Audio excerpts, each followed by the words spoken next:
जब सुल्तान डाकू को फांसी के तख्ते पर लटकाया गया तो उससे पूछा गया तुम्हारी आखिरी तमन्ना क्या है? उसने कहा मेरी आखिरी तमन्ना यह है कि मेरी फांसी मेरी मां के सामने मुझे दी जाए।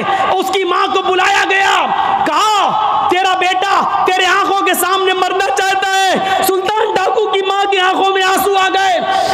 पुलिस वालों ने पूछा आखिर मां के सामने तुम क्यों मरना चाहते हो?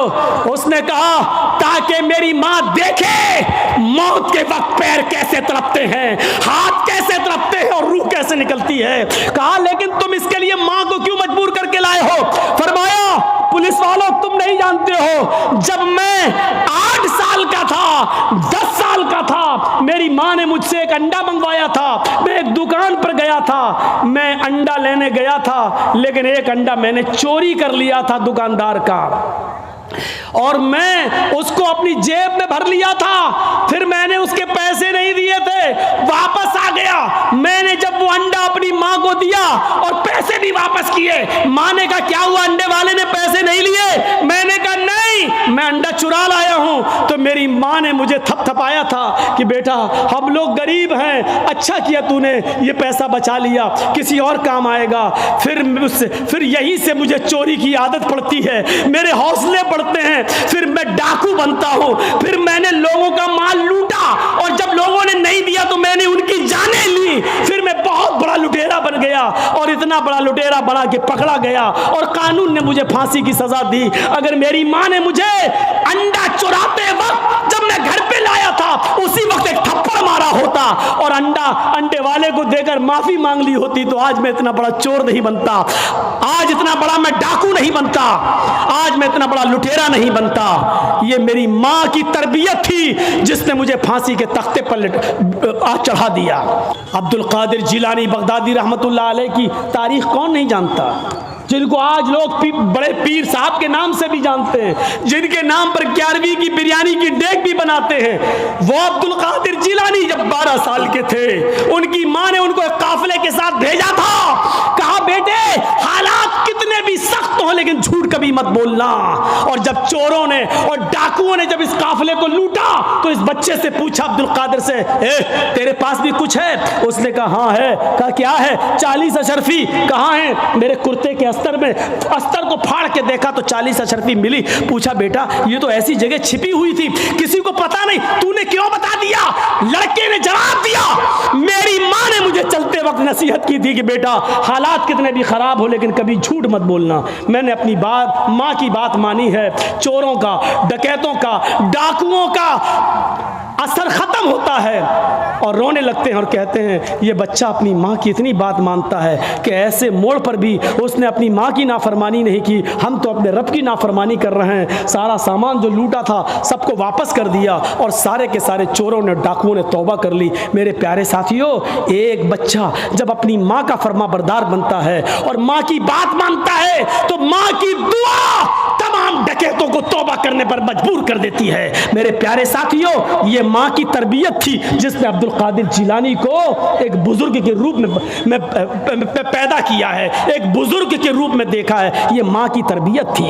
इमाम अहमद इब्न हंबल अपनी मुस्नद के अंदर एक वाक़या नकल करते हैं कि एक सहाबिया थी, उनके घर में एक बच्चा पैदा हुआ। एक सहाबिया थी, उनके घर में एक बच्चा पैदा हुआ। जब बच्चा पेशाब करता था तो पानी का लोटा उस बच्चे की शर्मगाह पे डाल देती थी। जैसी बच्चे ने पेशाब किया वो पानी लाती और शर्मगाह पे डाल देती। वो सहाबिया कहती हैं मेरा बेटा जब चलने के लायक हुआ, पहला दिन था उसका चलने का, पहला दिन था मेरे बेटे के चलने का, पहला दिन था मेरा बेटा खड़े होकर जब चला, मेरे बेटे को जब पेशाब की जरूरत महसूस हुई तो उसने पानी का बर्तन देखना शुरू कर दिया। माँ कहती है कि मैं देख रही थी अपने बेटे को, जब भी वो पेशाब करता था तो मैं पानी उसकी शर्मगाह पे डाल देती थी। आज देखती हूँ मेरा बेटा चल रहा है, देखती हूँ ये क्या करता है। जब बेटा पहला दिन चलने के लायक हुआ, पहला दिन था, तो बेटे ने पानी का प्याला उठाया और दोनों हाथ से पकड़कर धीरे धीरे चला और एक कोने में जाकर बैठ गया, पेशाब किया और पेशाब करने के बाद वो पानी का प्याला अपनी शर्मगाह पे डालने लगा। उसको इस्तिंजा करना नहीं आता था, उसको धोने का तमीज भी नहीं मालूम था, उसको पता ही नहीं, लेकिन वो वैसा ही कर रहा है जैसी उसकी माँ ने उसको बताया। जैसे उसकी माँ उसके साथ कर देती थी वो पानी का प्याला उठाकर अपनी शर्मगाह पे डाल लिया और खाली प्याला लेकर अपनी माँ के पास आ गया। माँ की आंखों में आंसू आ गए, आसमान पर नजर डालकर कहती है फुज़्तु बिरब्बिल काबा, काबे के रब की कसम में कामयाब हो गई, अल्लाह की कसम में कामयाब हो गई। अपने बच्चे को जो सिखाना चाहती थी मेरे बच्चे ने वो सीख लिया। मैं अपने बच्चे को जो तरबियत देना चाहती थी मेरे बच्चे ने वो तरबियत हासिल कर ली। मुझे उम्मीद है कि मेरा बच्चा कभी नापाक नहीं रहेगा। मेरा बच्चा जब भी पेशाब करेगा तो पानी जरूर ले जाएगा और इस्तिंजा करेगा। उस जमाने की माएं अपने बच्चों को बचपन से ये आदतें डलवाती थी और आजकल की माँ देख लो, अपने बच्चे का अंडरवियर नेकर उतार कर कहती बेटा यहाँ खड़े होकर पेशाब कर ले। ये माएं अपने बच्चों को क्या तरबियत देंगी? जबकि नेपोलियन ने कहा था कि mother's lap is first college for children, माँ की गोद ये बच्चे का पहला मदरसा होती है, पहली यूनिवर्सिटी माँ की गोद है। जो बच्चा अपनी माँ की गोद से तरबियत हासिल करके नहीं निकला वो किसी यूनिवर्सिटी से तरबियत हासिल नहीं कर सकता है। आज भी देख लो, किशनगंज में भी यूनिवर्सिटियां होंगी, किशनगंज में भी कॉलेज होंगे, उस कॉलेज से बीए, एमए, पीएचडी, एमबीबीएस और एमडी की डिग्री लेकर निकलने वाले बच्चों की तादाद भी बहुत होगी। लेकिन उन्हीं बच्चों को देखिए खड़े होकर सड़क के किनारे पैंट की चैन खोलकर धार मार रहे होंगे, पेशाब कर रहे होंगे। ये इन यूनिवर्सिटियों के फारिगीन स्टूडेंट हैं जो फारिग होकर निकले, जिनको एमडी करने के बाद, एमबीबीएस करने के बाद भी पेशाब करने की अकल नहीं आई है। इनसे तो बेहतर वो कुत्ता है जो कम से कम पेशाब करता है तो एक टांग तो उठा लेता है ताकि उसके ऊपर छींटे ना आए। इन्होंने यूनिवर्सिटी से पढ़ने के बाद भी ये कुत्ते से भी बदतर बनकर निकले हैं। वो यूनिवर्सिटी इनको इंसान नहीं बना सकी, वो कॉलेज उनको इंसान नहीं बना सके, वो स्कूल इनको इंसान नहीं बना सके। एमडी पीएचडी करने के बाद भी आज कुत्तों से बुरी तरह पेशाब करते हुए नजर आएंगे। कह लेने दीजिए मुझे कुत्ता, गधा, जो कुछ भी बोलता हूं मैं सब।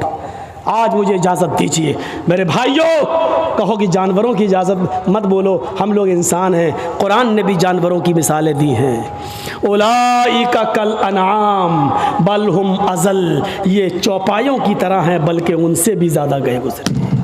कुरान ने कहा है ये चौपायों की तरह है बल्कि उनसे भी ज़्यादा गए गुजरे, उनसे भी ज़्यादा गए गुजरे। जब कुरान ने मिसाल दी है तो हम क्यों नहीं मिसाल दे सकते हैं? अपने बारे में सोचो। तो मेरे भाइयों, माँ की तरबियत से इबरत हासिल करो और रुकिए, अभी कोई नहीं उठेगा, रुकिए। ख़त्म करने से पहले मुझे एक गुजारिश आपसे करनी है, एक अहद लेकर उठो, एक अहद व पैमान लेकर उठो कि हम इंशाअल्लाह अपने बच्चों की अच्छी तरबियत करेंगे। इस वक्त मुल्क के हालात आप देख रहे हैं क्या है। इस वक्त यूपी के चुनाव को जीतने के लिए अब अयोध्या और ये सारी बातें की जाने लगी हैं और अब मथुरा वाली बातें भी आने लगी हैं सामने। यूपी के चुनाव को किस तरीके से भुनाया जा रहा है। और हमारे यूपी में एक साहब ऐसे भी हैं कि एक ने अगर ये कहा कि अयोध्या और ये तो झांकी है, अब जो है मथुरा की बारी है या मथुरा का नंबर है, इस पर नमक और तेल छिड़ककर एक साहब है वो और ज्यादा उसको पॉपुलेशन करेंगे और ज्यादा उसको बढ़ाएंगे, क्योंकि एक तरफ हिंदू हिंदू किया जा रहा है तो एक साहब है वो मुसलमान मुसलमान करेंगे। और इस तरीके से आने वाले चुनाव में एक बखेड़ा होने वाला है। यह भी हो सकता है कि आगे चलकर इस चुनाव में आखिरी जब लहर हो, आखिरी जब काउंटिंग हो, आखिरी जब वो वोट डालने का नंबर आए तो उस मौके पर कोरोना की तीसरी लहर भी आ जाए, क्योंकि ये सारी प्लानिंग ऊपर बैठती है, ऊपर होती है। कब कोरोना पैदा करना है, कब कोरोना गायब करना है, कहाँ लाना है, कहाँ नहीं लाना है, इसको यूपी में किस मौके पर लाया जाएगा, कैसे लाया जाएगा, ये सारी साजिशें हो रही हैं। ऐसे मौके पर हम मुसलमानों को एक प्लेटफार्म पे आना बहुत ज़रूरी है। हमें हनफी, शाफई, मालिकी, हम्बली ये सबको भुलाकर एक प्लेटफार्म पे आना है।